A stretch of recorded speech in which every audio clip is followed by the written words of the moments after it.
આપ જોઈ રહ્યા છો વિચાર ક્રાંતિ ન્યૂઝ. હું વિનોદ ભટ્ટ.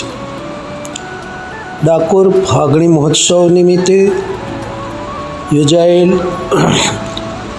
સાંસ્કૃતિક કાર્યક્રમમાં એનઆરઆઈ શ્રી શ્રેય ઠાકરની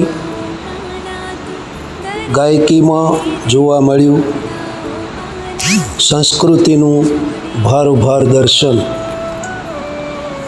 બોરાજીના હુલામણા નામથી જાણીતા શ્રેય ઠાકર મૂળ અમેરિકાના વતની છે. યુટ્યુબના માધ્યમથી તેઓએ ગુજરાતી લોકસંગીત અને ડાયરાનો રસ કેળવ્યો હતો અને આજે તેઓ ડાકોર ખાતે યોજાયેલ ફાગણ મહોત્સવના સાંસ્કૃતિક કાર્યક્રમમાં કાલું કાલું ગુજરાતી ગાઈને શ્રોતાઓને મોજ કરાવી હતી.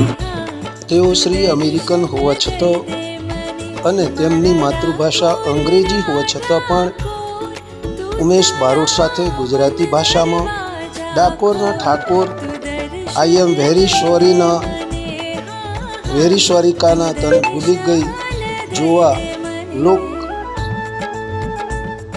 ગીતો ગાઈને તેમણે શ્રોતાઓને મનોરંજન પૂરું પાડ્યું હતું. આમ લોક સાંસ્કૃતિક કાર્યક્રમો માધ્યમ દ્વારા ડાકોરની અંદર ડાકોરના ઠાકોરનો ફાગણો મહોત્સવ ઉજવાયો હતો.